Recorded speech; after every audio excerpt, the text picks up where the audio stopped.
আসসালামু আলাইকুম। অন্য মঞ্চের আলোচনায় আজকে আমাদের অতিথি হিসেবে আছেন। সুপ্রিয় দর্শক শ্রোতা মণ্ডলী, আপনারা এই মুহূর্তে আমাকে যে যেখান থেকে দেখছেন এবং পরবর্তী যে যেখান থেকে দেখবেন, আপনাদের সকলকে জানাই আমার প্রাণঢালা অভিনন্দন এবং শুভেচ্ছা, এবং কৃতজ্ঞতা প্রকাশ করে সাবস্ক্রাইব করে চ্যানেলটিকে অনন্য উচ্চতায় নিয়ে যাওয়ার জন্য। তো আজকে শুরু করতে যাচ্ছি, আপনারা থাম্বনেল ব্যানার দেখে বুঝতে পারছেন, হেডলাইন দেখে, যে ভারত সম্ভবত আক্রমণ করবে। কেন আমি বলছি ভারত সম্ভবত আক্রমণ করবে, তার যুক্তিগুলো আপনারা হয়তো একটু চিন্তা করলে বুঝবেন বা অনেকেই বুঝছেন।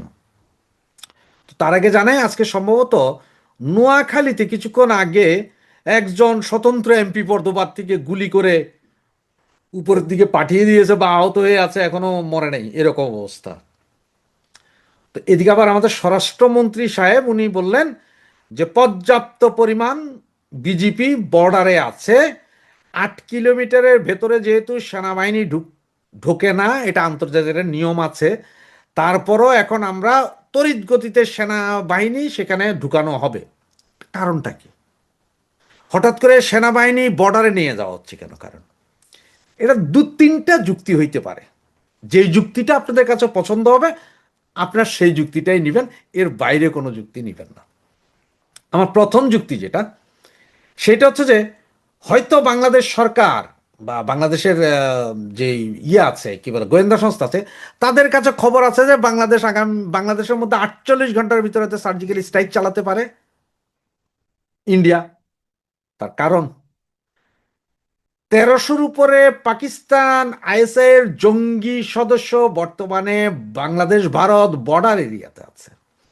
এছাড়া আছে তুর্কির লোকজন, তাও টেরোরিস্ট গ্রুপ, তুর্কির যে টেরোরিস্ট গ্রুপ আছে, ইসলামিক টেরোরিস্ট গ্রুপ, এরা আছে, পাকিস্তানের আছে। এরা সব বিভিন্নভাবে বাংলাদেশে এসেছে, পর্যাপ্ত পরিমাণ অস্ত্রশস্ত্র আছে, এবং পাকিস্তানের আইএসআইয়ের প্রায় 600 সদস্যকে বাংলাদেশে রেখে বাংলাদেশেরও প্রায় 20,000 ছেলে পেলেকে অস্ত্র প্রশিক্ষণ, গ্যারেলিয়া ট্রেনিং দিয়েছে গত 7 মাস। এরা সব অলরেডি বর্ডার অঞ্চলে চলে গেছে। এখন এরা কি নির্বাচনের আগে কি এরা কি বর্ডার ক্রস করে কোনো অঘটন ঘটানোর সম্ভাবনা আছে? না অন্য কি?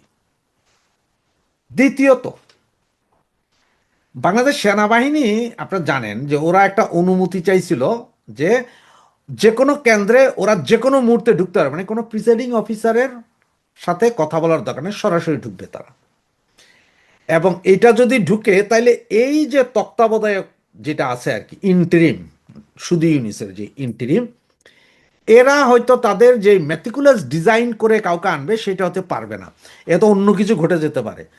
এই কারণে হয়তো সেনাবাহিনীকে ইলেকশন নিরাপত্তার দায়িত্ব থেকে সরিয়ে, যে বর্ডারে যুদ্ধ চলতেছে, আগে দেশ বাঁচান পরে ইলেকশন বাঁচান বইলা বর্ডারের দিকে পাঠিয়ে দিবে, পাঠিয়ে দিয়া এইখানে ওনাদের মতো করবে। থার্ড যে যুক্তিটা, সেইটা হচ্ছে যে এই মুহূর্তে বর্ডারে গন্ডগোল চলতেছে, চলবে চলবে, এইটা কইরা সেনাবাহিনী ওইদিকে যাক এবং দেশের পাবলিককে বুঝাইতে পারবে যে দেখেন এখন তো দেশ যুদ্ধ অবস্থায়, যুদ্ধ অবস্থায় যখন দেশ, তখন এই নির্বাচনের দরকার নেই, যেমনি আছে অমনে থাক, আগে দেশ শান্তি হোক পরে যায় নির্বাচন। কারণ যুদ্ধের ভিতরে তো নির্বাচন হয় না, পৃথিবীর কোনো দেশে যুদ্ধের ভিতরে নির্বাচন হয় না। সেইটা করার জন্য নাকি ওনারাই নিজেরা এই জঙ্গিবাদী কিছু লোকজন যায় ইন্ডিয়ার বর্ডারে আক্রমণ করবে, এরপরে ইন্ডিয়ার সার্জিক্যাল স্ট্রাইক করবে। এই তিনটা যুক্তির যে কোনো একটা হতে পারে, এবং কোনটা হবে সেটা হচ্ছে আপনি একটু চিন্তা করেন, কোনটা আপনি একটু মিলাইলে হয়তো বুঝতে পারবেন। এই যে ধরেন গত 3 দিন যাবৎ একটা হইচই চলছে না, যমুনা ঘেরাও, কারা? সাদি হত্যার বিচার আলারা, ওই যে সওয়া মোয়া ছিঁড়ে দু মাহাদি, হের বিচারের এখনই ফাঁসি দিতে হবে। এরপরে আবার ওই যে আপনার বিভিন্ন কর্মজীবী যারা আছে, পে স্কেলের দাবিতে আন্দোলন, পে স্কেলের দাবির আন্দোলনের যেই লোকগুলো ছিল সব কিন্তু জামাতের, জামাতি কিন্তু এটাকে প্রোভাইড করে আনছে। হাদির বিচার চাই, এটাও জামাতে আনছে, সবগুলো জামাতে আনতেছে। তাই না? প্রি প্ল্যান, যে মানে এইভাবে অস্থিতিশীল করো। আজকে হয়তো কিছুক্ষণ পরেই জানবো হয়তো আপনারা, যে এই লোকটার কথা বললাম নোয়াখালী বা ফেনীতে মারা গেছে, আমার সঠিক খেয়াল নাই, প্রার্থী গুলি করে দিছে, তারেও জামাতে করছে। সারা বাংলাদেশে আপনাদের আগেই বলেছিলাম, আমি বারবার বলেছিলাম যে 8, 9, 10, 11 এই 4 দিন ক্রুশিয়াল মুভমেন্ট, মার্ডার হবে, ভোট কেন্দ্র দখল যদি নির্বাচনে, যদি, আমার বিশ্বাস, আমি 12 তারিখ রাতের 12টা পর্যন্ত বিশ্বাস করি যে ভোট হয় নাই এবং হবে না, ভোট হবে না 12 তারিখ রাতের 12টা পর্যন্ত, আমার বিশ্বাস। আমি জানি আমি কোনো পীর মুর্শিদ না, আমার প্রেডিকশন তো ভুলও হইতে পারে, আমার বিশ্বাস ভেঙেও যেতে পারে, কিন্তু ইলেকশন হবে না। এরা যেটা চাইতেছে সেটা করার জন্য অগণিত খুনোখুনি হবে, মানুষ ভোট কেন্দ্রে যাবে না। আমরা সকলে এখন ভোট কেন্দ্রে না যাওয়ার একটা ক্যাম্পেইন চালু করছি, ভোট কেন্দ্রে যাবে না। সুতরাং এই পরিস্থিতিটা সৃষ্টি করতেছে আগে। আর ঠিক আজকে স্বরাষ্ট্রমন্ত্রী, এটা দেশের স্বরাষ্ট্রমন্ত্রী, কিন্তু টোটাল গোয়েন্দা তথ্য তার কাছে থাকে। এই স্বরাষ্ট্রমন্ত্রী যখন বলছে যে পর্যাপ্ত বিজিবি আছে, আরো সেনা পাঠানো হবে, তার মানে বুঝেন যে যুদ্ধ একটা মনে হয় বাঁচবেই। বাঁচবে কি বাজাবে সেটা হচ্ছে মূল কথা। মানে ইন্ডিয়া আগে আক্রমণ করবে নাকি ইন্ডিয়াকে আক্রমণ করবে বাংলাদেশ? বাংলাদেশ তো করো না, বাংলাদেশের মধ্যে থাকা পাকিস্তানি জঙ্গি বাহিনী আক্রমণ করবে কিনা, সেটা হইলে সারা বাঙালি জাতির জন্য দুর্ভাগ্য হবে। অলরেডি ইন্ডিয়া আপনার গত 4 দিন আগে স্বরাষ্ট্র মন্ত্রণালয়ে একটা দোসিয়ার পাঠিয়েছে, একটা বুকলেট, যেখানে নাকি 700 ছবি আছে বর্ডারের বিভিন্ন অঞ্চলে জঙ্গি তৎপরতার একদম ভিডিও ফুটেজ সহ দিয়েছে। সরকারকে বলেছে এটার ব্যাপারে নেন। এখন নাকি ইন্ডিয়াই কাল পরশু সার্জিক্যাল স্ট্রাইক করবে, সেটাই এখন দেখার বিষয়। তো চলুন আমরা দেখতে থাকি, তবে সমস্ত খবর যখনকার খবর তখনই আনবো। জয় বাংলা, জয় বঙ্গবন্ধু। একটা ঘটনা এমন ঘটেছে গতকাল 7 ফেব্রুয়ারিতে, যেটা সরাসরি বাংলাদেশের সঙ্গে যুক্ত নয় ঠিকই, মানে এটা বাংলাদেশের সাথে সরাসরি প্রত্যক্ষভাবে যুক্ত নয়, কিন্তু পরোক্ষভাবে এর একটা বিরাট প্রভাব বাংলাদেশের উপরে এসে পড়তে চলেছে। সেই প্রভাবটা নিয়ে এখনকার আলোচনা। খবরটার কিছুই নয়, একটি মানচিত্র। ভারত আমেরিকা বাণিজ্য চুক্তি সম্পন্ন হয়েছে, এ খবর আপনারা জেনে গেছেন ইতিমধ্যে।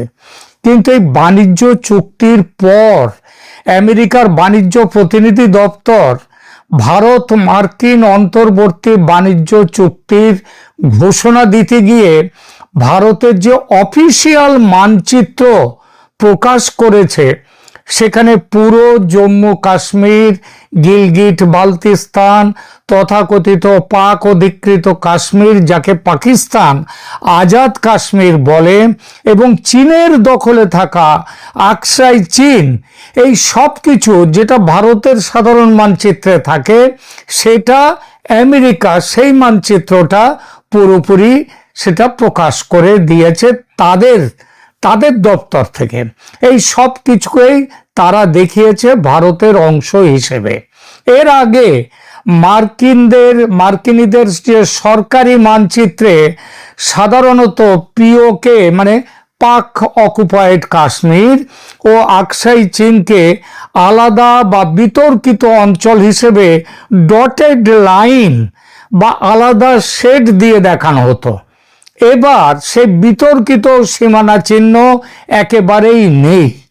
এটা তাই নিছক গ্রাফিক্সের ভুল নয়, বরং এক ধরনের সিগন্যাল দেয়া, রাজনৈতিক বার্তার সিগন্যাল দেয়া মানচিত্র। ভারতীয় এবং আন্তর্জাতিক বেশ কয়েকটি বিশ্লেষণ এটাকে খোলাখুলি পাকিস্তান ও চীনের প্রতি কূটনৈতিক বার্তা বলেই পড়ছে। কেন আমেরিকা এমন মানচিত্র দিল তার অফিসিয়াল কোনো ব্যাখ্যা নেই, সেটা থাকার কথাও নয়। তবে বার্তা পড়ে নেওয়াটা কিন্তু খুব কষ্টকর নয়। পৃথিবী জুড়ে এর যে ব্যাখ্যাগুলো চলছে সেগুলো মোটামুটি এরকম: এক, ভারতের প্রতি কৌশলগত সমর্থনের প্রদর্শন। মানচিত্রটি এসেছে ঠিক সেই সময় যখন ভারত মার্কিন বাণিজ্য চুক্তির মাধ্যমে দুই পক্ষ শুল্ক, মানে মার্কিনীরা শুল্ক 50% থেকে কমিয়ে আনছে প্রায় 18% লেভেলে, এবং বেশ কিছু শুল্ক তো বেশ কিছু পণ্য ভারতের ফার্মাসিউটিক্যালস ইত্যাদি তো বটেই, যেগুলো হচ্ছে অলরেডি এগুলো 0% রয়েছে। ভবিষ্যতে যখন পূর্ণাঙ্গ দ্বিপাক্ষিক বাণিজ্য চুক্তির দিকে যাওয়ার ঘোষণাও মার্কিনীরা দিচ্ছে। একই সঙ্গে ইন্দো প্যাসিফিক কোয়াড চিপস যে supply chain, defence technology transfer সবখানেই আমেরিকা এখন ভারতকে অ্যাঙ্কার পার্টনার হিসেবে। দ্বিতীয়ত, পাকিস্তান ও চীনের প্রতি বার্তা। বেশ কিছু রিপোর্ট সরাসরি লিখেছে এটা পাকিস্তানের জন্য ডিপ্লোম্যাটিক ঝটকা। বিশেষত আসিম মুনির এবং প্রেসিডেন্ট ট্রাম্পের মধ্যে যে সাম্প্রতিক ভীষণ রকমের প্রণয় দেখা গিয়েছিল, সেই প্রণয় যে এভাবে বিচ্ছেদে রূপান্তরিত হওয়ার জায়গায় এসে পৌঁছবে এটা কেউ বুঝতে পারেনি। এবং চীনের জন্য একটা স্পষ্ট ইঙ্গিত যে আকসাই চীনের, মানে লাদাখের যে অংশ চীন দখল করে নিয়েছিল, আকসাই চীনের প্রশ্নে ওয়াশিংটন ভারতের বয়ানকে মেনে নিচ্ছে। এর আগে পাকিস্তান 2020 সালে নিজের এক রাজনৈতিক মানচিত্রে পুরো জম্মু কাশ্মীর, এমনকি গুজরাটের জুনাগড় পর্যন্ত তাদের নিজেদের বলে দেখিয়েছিল। চীন তারা কি করেছিল, 2023 সালে স্ট্যান্ডার্ড ম্যাপ দিয়ে অরুণাচল ও আকসাই চীনের ওপরে তাদের নিজেদের দাবি পেশ করেছিল, বলেছিল ওটা তাদের এলাকা। এখন সেই মানচিত্র যুদ্ধে আমেরিকা এই প্রথমবারের মতো সরাসরি ভারতের পক্ষে দাঁড়ালো, এই প্রথম সরাসরি। 3 নম্বর, ভারতের দীর্ঘদিনের অভিযোগ মিটিয়ে দিল আমেরিকা। ভারত বহু বছর ধরে মার্কিন স্টেট ডিপার্টমেন্ট সমেত আন্তর্জাতিক সংস্থাগুলোর কাছে অভিযোগ করে আসছিল যে তাদের মানচিত্রে ভারতের সীমানা ঠিকভাবে দেখানো হয় না। বিশেষ করে জম্মু কাশ্মীর, আকসাই চীন, অরুণাচল এসবগুলো অনেক সময় ডটেড লাইন দিয়ে আলাদা করে দেখানো হচ্ছিল। নতুন মানচিত্র কার্যত সেই ভারতীয় অভিযোগকে স্বীকার করে কারেক্টেড ম্যাপ, সংশোধিত মানচিত্র হিসেবে হাজির হয়েছে। চতুর্থত, ট্রাম্প প্রশাসনের অভ্যন্তরীণ রাজনীতি ও ডায়াসপোরা ফ্যাক্টর, সেটা কি দেখা যাক। বর্তমান ট্রাম্প প্রশাসন ভারত মার্কিন ট্রেড ডিলকে নিজেদের সাফল্য হিসেবে প্রজেক্ট করছে এবং ভারত আমেরিকার ভোট ব্যাংকের কাছে জিও স্ট্র্যাটেজিক যে প্রো ইন্ডিয়া ইমেজ তৈরি করাটাও তাদের রাজনৈতিক হিসাবের অংশ। এই ধরনের মানচিত্র diaspora sentiment, Hindu nationalist segment এবং ভারতীয় মেইন স্ট্রিম মিডিয়ায় খুব পজিটিভ একটা রিসেপশন তৈরি করে, যা অভ্যন্তরীণ রাজনৈতিক লাভও এনে দেয়। যদিও এটা সোর্স হিসেবে লেখা নয়, তাহলেও এটা সামঞ্জস্যপূর্ণ একটা বিশ্লেষণ। পাকিস্তানের উপরে এই ঘটনার তাৎক্ষণিক প্রভাব পড়বে। কাশ্মীর ইস্যুতে পাকিস্তানের কূটনৈতিক বিচ্ছিন্নতা আরও বাড়বে। পাকিস্তানের দীর্ঘদিনের কৌশল ছিল ওয়াশিংটন, লন্ডন, ব্রাসেলস সমেত পশ্চিমের রাজধানীগুলোতে কাশ্মীর ইস্যুর আন্তর্জাতিকীকরণ করে দেয়া। এখন সবচেয়ে প্রভাবশালী পশ্চিমের শক্তি আমেরিকা যখন অফিসিয়াল মানচিত্রে পাক অধিকৃত কাশ্মীরকে ভারতের অংশ ধরে নেয়, গিলগিট বালতিস্তানকে যেগুলোকে ওই চীনের কাছে দেওয়ার জন্য সব করে দিয়েছিল এবং যেগুলো এখন পাকিস্তান, যার ওপর দিয়ে ওই BRI আসছে, বর্ডার রোড ইনিশিয়েটিভ যেখান দিয়ে আসছে, তো এইগুলো এই কূটনৈতিক বয়ানে নৈতিক ও ইমেজ বেসড ওজন যেটা ছিল চীনের পক্ষে, পাকিস্তানের পক্ষে, সেটা মারাত্মকভাবে এখন কমে যাবে। বাংলাদেশ, গালফ, দক্ষিণ পূর্ব এশিয়ার মতো মুসলিম বহুল বা ডেভেলপিং দেশগুলোর কাছে পাকিস্তান যখন কাশ্মীর ইস্যুতে সমর্থন চাইবে, তখন তারা সহজেই বলতে পারবে বড় শক্তিগুলো তো এখন ভারতের মানচিত্রের সঙ্গে তাল মিলিয়ে চলছে, তাহলে তোমরা কেন এসব বলছো। দ্বিতীয়, এছাড়া ইসলামাবাদ ওয়াশিংটন সম্পর্কের যে ট্রাস্ট ডেফিসিট বা সম্পর্কের অবনতি আরো গভীর হয়ে গেল। পাকিস্তান এখন international monetary fund, world bank, Gulf donors তাদের সবার সহায়তার উপরে ভীষণ নির্ভরশীল। ঐতিহ্যগতভাবে এসব ফোরামে আমেরিকার প্রভাব অনেক। এমন অবস্থায় মানচিত্রের ধাক্কা পাকিস্তানের রাজনৈতিক এলিটের মধ্যে আমেরিকা আর আমাদের কোনো কথাই শুনছে না, এই বোধকে আরো শক্তিশালী করবে, তাকে আরো বেশি করে হয়তো চীনের দিকে ঝুঁকে ঠেলে দিতে পারে। তবে বাস্তব দিক থেকে দেখলে পাকিস্তানের পক্ষে ওই আমেরিকার সঙ্গে ব্রেকআপ করা সম্ভব নয়। চীন পাকিস্তান কোলাবোরেশন আরো ঘনিষ্ঠ হওয়ার ঝোঁক আসতে পারে, যেহেতু একই মানচিত্রে পিওকের সঙ্গে আকসাই চীন ও ভারতের অংশ হিসেবে দেখানো হয়েছে। তাই ইসলামাবাদ ও বেইজিং এর কমন একটা আক্ষেপ বা কি বলবো অভিযোগ, গ্রিভেন্স তৈরি হবে। উভয়ই একে নিজেদের আঞ্চলিক স্বার্থের বিরুদ্ধে মার্কিন অবস্থান বলে তুলে ধরবে। দেখুন, China Pakistan economic corridor, CPEC, Gilgit Baltistan, Karakoram corridor, সব কিছুর ওপরে আমেরিকার এই মানচিত্র অভিঘাত আসবে। প্রতিক্রিয়ার আকারে কিছু কড়া বিবৃতি দেওয়া ছাড়া তাদের আর কিছু করবার ক্ষমতা নেই। এবার দেখি বাংলাদেশের ওপর এর কি সম্ভাব্য প্রভাব। এক কথায় এই প্রভাব বিশেষ করে বাংলাদেশের বর্তমান শাসকদের জন্য মারাত্মক। বাংলাদেশের জন্য এটা সরাসরি মানচিত্র সংক্রান্ত কোনো সার্বভৌম ইস্যু নয়, কিন্তু আঞ্চলিক ক্ষমতার ভারসাম্য, কূটনৈতিক স্পেস আর তাদের যে অভ্যন্তরীণ রাজনীতি, ডোমেস্টিক পলিটিক্স, এই তিনটে জায়গাতেই এই মানচিত্রের প্রভাব, ভারত আমেরিকা এই যে কাছাকাছি হওয়ার প্রভাব ভয়ঙ্কর রকমের গুরুত্বপূর্ণ। ভারত মার্কিন জোট আরো মজবুত হওয়া মানে ভারতের আঞ্চলিক লিভারেজ বেড়ে যাওয়া। আমেরিকা যখন প্রকাশ্যেই ভারতের সবচেয়ে স্পর্শকাতর ন্যারেটিভ অর্থাৎ ওই মানচিত্র, দেশের মানচিত্র, তার সঙ্গে নিজেকে অ্যালাইন করতে শুরু করে, তখন দক্ষিণ এশিয়ায় ভারতের big brother plus global partner আমেরিকার এই দুই ইমেজ আরো জোরালো হয়ে ওঠে। ওই বাংলাদেশের ছেলে ছোকরারা, ওই মাহফুজ আলমরা, এরা ওই পশ্চিমবঙ্গ, বিহার, ঝাড়খণ্ড, ওদিকে 7টা রাজ্য, 7 সিস্টার্সকে নিয়ে নিজেদের মানচিত্রে নিয়ে একটা বই করেছিল না, মানচিত্র করেছিল। সেই সবগুলো আবার আমাদের ইউনুস মিয়া সেইগুলো দিয়ে দিয়েছিলেন পাকিস্তানের যারা ওখানে এসছিলেন, সেনা প্রধানরা যারা এসছিলেন তাদেরকে দিয়েছিলেন। তার কি ফলটা হলো? এইবার দেখা গেল এইগুলো আর করার ক্ষমতা কেন এরই মানে চিন্তার মধ্যে আনতে পারবে না।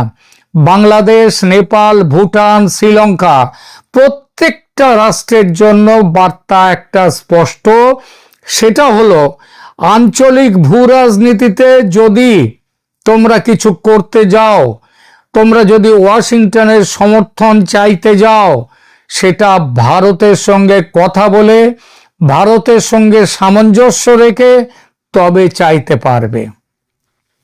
ভারত যদি তার বিরুদ্ধে থাকে তোমাদের কিচ্ছু পাবে না।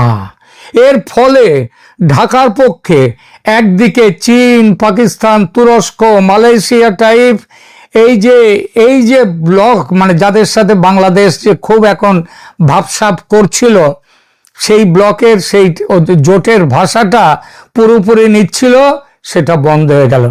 আর একদিকে এবার ভারতের সঙ্গে ঘনিষ্ঠ সম্পর্ক ও নিরাপত্তা যোগাযোগ, এটা চালিয়ে যাওয়া ছাড়া বাংলাদেশের আর কোনো উপায় নেই। 24-এর গণ অভ্যুত্থানে তার মূলে দুটো কারণ ছিল প্রধান, দুটো আবেগ বা কারণই বলি। এক ছিল কি ফ্যাসিস্ট হাসিনার বিরুদ্ধে তাদের যে লড়াই সেটা, আর দুই হচ্ছে কি ভারতের প্রভুত্ববাদের বিরুদ্ধে লড়াই। মানে একদিকে হাসিনার বিরুদ্ধে লড়াই, আরেকদিকে ভারতের বিরুদ্ধে লড়াই। এই দুটো কারণ একসাথে যুক্ত হয়ে 24-এর ওই ষড়যন্ত্র বা গণ অভ্যুত্থান। বাংলাদেশের বর্তমান সরকার আজ পর্যন্ত এই 18 মাস পরেও সেই একই লাইনে চলছে। দুই দেশের সম্পর্ক ইতিহাসের সবচেয়ে তলানিতে এসে পৌঁছেছে। এই অবস্থান থেকে বেরিয়ে আসতে এখন আর এখন বাধ্য হবে বাংলাদেশ। ভারতের রাজনৈতিক শ্রেণী এই অলরেডি ভারতের রাজনীতিতে এই মানচিত্রকে ব্যবহার করা শুরু হয়ে গেছে নিজেদের নির্বাচনী ও কূটনৈতিক বয়ানে। দেখুন, আমেরিকাও আমাদের মানচিত্রকে স্বীকৃতি দিচ্ছে। বাংলাদেশের যে কোনো ইস্যু, সীমান্ত হত্যা, তিস্তা জল বন্টন কিংবা গঙ্গা জল বন্টন চুক্তি, মিজোরাম, ত্রিপুরা, মেঘালয় সীমান্ত, শিলচর সিলেট যে ট্রানজিট লাইন, এমনকি এনআরসি সিএ যেটা ভারতে চলছে, সেই পরবর্তী আলোচনাতেও ভারতের গ্লোবাল পার্টনারশিপের ওজন, আমেরিকা যে সাথে তার যে এখন পার্টনারশিপ হয়ে গেল ভারতের, এই ওজন ঢাকার মাথার উপরে না হাতুড়ি ঝুলিয়ে রাখবে, অদৃশ্য চাপ হিসেবে কাজ করবে। বাস্তবে বাংলাদেশ এখনো পর্যাপ্ত কূটনৈতিক সম্পর্ক রেখে দিয়েছে, চীন ইত্যাদি এদের সবার সাথে রেখে দিয়েছে, কিন্তু ভারতের ন্যারেটিভ যেটা, তার হাই গ্রাউন্ড সেটা আরো দৃঢ় হবে এরপর। বাংলাদেশের অভ্যন্তরীণ রাজনীতিতে কাশ্মীর ইস্যুতে নতুন প্রোপাগান্ডা, ওই ইসলামপন্থী গোষ্ঠীরা যা বলে, পাকিস্তান ঘনিষ্ঠ রাজনৈতিক দলগুলো যেসব কথা বলে, সোশ্যাল মিডিয়ার একাংশ তারা যে এই মানচিত্রকে তারা সহ্য করতে পারবে না, তারা বলবে এটা ভারত আমেরিকার আঁতাত এবং এটা ইসলামের বিরুদ্ধে ষড়যন্ত্রও বলতে পারে। কাশ্মীর বেইছে দিল, এই টাইপের বয়ানও তারা বলতে পারে, এটা প্রায় নিশ্চিত। এর ফলে ওই রাস্তার লড়াই হয়তো কিছুটা এগোতে যেতে পারে, কিন্তু গত পরশু তো দেখলেন ওই ইনকিলাব মঞ্চ, তাদের ওপরে পুলিশ কিভাবে ঝাঁপিয়ে পড়েছিল। সুতরাং যে সরকারই আসুক, এমনকি এই ইউনূসের আমলেও যদি এই সবগুলো নিয়ে কিছু করতে যায়, সেটা কিন্তু এই সরকারকে কিন্তু ঝাঁপিয়ে পড়তে হবে। সুতরাং রাষ্ট্রীয় পর্যায়ে বাংলাদেশ সরকার বরাবরই, এমনকি এর আগেও কাশ্মীর ভারতের অভ্যন্তরীণ বিষয় এমন খোলামেলা লাইন নেয়নি কিন্তু বাংলাদেশ এতদিন। এই আবার প্রকাশ্য পাকিস্তানি লাইনও নেয়নি, কিন্তু এবার আগামী দিনে এই যে স্ট্র্যাটেজিক অ্যাম্বিগুইটি, এটা আর রাখতে পারবে না। ভারতের লাইন তাদের মানতে হবে। ভারত মার্কিন এই যে জোট শক্তিশালী হওয়া মানে ইন্দো প্যাসিফিক অর্থনীতি, সাপ্লাই চেইন ডাইভার্সিফিকেশন, ফ্রেন্ডশোরিং, এসব ন্যারেটিভে বাংলাদেশ যদি ভারতের সঙ্গে লজিস্টিক্যালি যুক্ত হতে পারে তাহলে বাংলাদেশের লাভ। কিন্তু যদি ঢাকা খুব বেশি ওই চীনের সঙ্গে বিআরআই কেন্দ্রিক বা বেইজিং ঘেঁষা পলিসি নেয়, তাহলে ভারত মার্কিন জোটের দৃষ্টিভঙ্গিতে বাংলাদেশ হয়ে উঠবে কি একটা ঝুঁকি, স্ট্র্যাটেজিক রিস্ক। বলা বাহুল্য তার খেসারত দিতে হবে বাংলাদেশকে। সংক্ষেপে এই মানচিত্র সংকেতের মূল অর্থ তিনটি লাইনে ধরা যায়। আমেরিকা এখন সরাসরি ভারতকে দক্ষিণ এশিয়ার প্রধান অংশীদার হিসেবে দেখছে, ভারতের ওপরেই সমস্ত কিছু নির্ভর করছে। কাশ্মীর ও আকসাই চীনের মানচিত্র উপস্থাপন সেই কৌশলেরই একটা ছোট্ট কিন্তু তাৎপর্যপূর্ণ অংশ। পাকিস্তানের ঐতিহাসিক কাশ্মীর ন্যারেটিভ পশ্চিমে আর থাকলো না, ফলে ইসলামাবাদের কূটনৈতিক যে লিভারেজ সেটা সংকুচিত হয়ে গেল। তারপরে তারা চীনের সাথে প্রেম কতটা করবে আর আমেরিকা সেটা কিভাবে দেখবে সেটা তো ভবিষ্যৎ বলবে, তবে ভালোভাবে যে দেখবে না সেটা তো নিশ্চিত।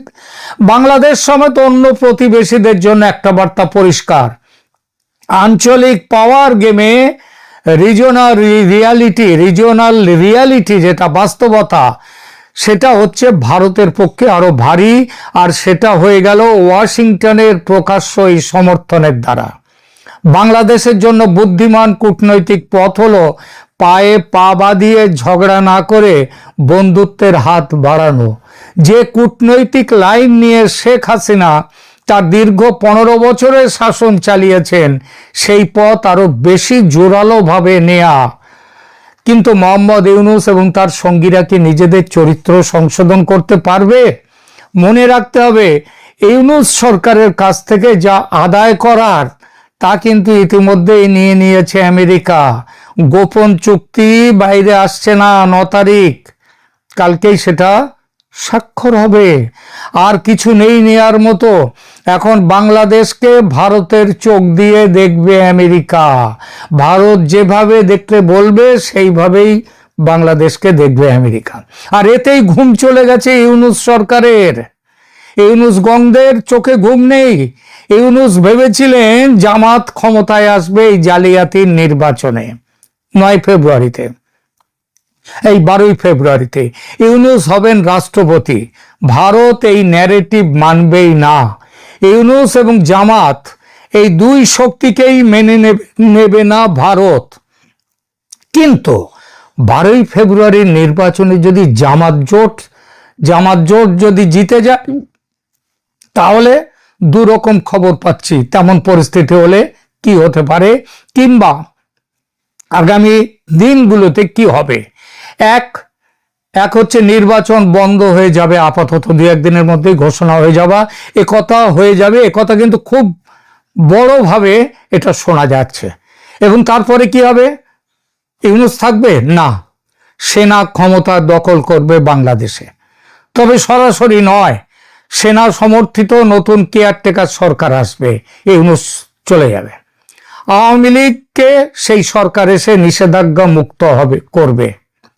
সেই সরকার এসে ইন্টারন্যাশনাল ক্রাইম ট্রাইব্যুনাল, যারা হাসিনাকে মৃত্যুদণ্ড দিয়েছে, বিচারে সাজা দিচ্ছে, এই ট্রাইব্যুনালকে অবৈধ ঘোষণা করে দিয়ে নতুন অর্ডিন্যান্স জারি হবে। নতুন করে নির্বাচনের ব্যবস্থা হবে কয়েক মাসের মধ্যে। এটা হলো একটা খবর যেটা পাচ্ছি। দ্বিতীয়টা হলো নির্বাচন হয়ে যাক, তবে জালিয়াতির নির্বাচন করার যে ইউনূসের প্ল্যান আছে, জামাতের প্ল্যান আছে, তেমন নির্বাচন নয়। দেশের যা অবস্থা, তাতে বিএনপি এককভাবে যদি ক্ষমতায় না আসে, সেই পরিস্থিতিতে সংসদ গঠিত হবে না। কারণ বিএনপি জামাতের সাথে জোট বাঁধবে না, এটা পরিষ্কার। সেনা এই ক্ষেত্রেও ইউনূস সরকার ভেঙে নতুন সরকার, কেয়ারটেকার সরকার নিয়ে আসবে। এই দুটো সম্ভাবনায় ইউনূস গংদের ঘুম কেড়ে নিয়েছে, জিনা হারাম করে দিয়েছে। রাজনীতির বাঁক বড়ই অনিশ্চিত। কে ভাবতে পেরেছিল আসিম মুনিরের পাকিস্তানকে এভাবে পথে বসাবেন ট্রাম্প সাহেব এত তাড়াতাড়ি? কেউ ভাবতে পারেনি, কিন্তু তাই ঘটেছে। বাংলাদেশেও আগামী দিনে এমন কিছু ঘটতে চলেছে যা কেউ ভাবেনি, কিন্তু ঘটবে।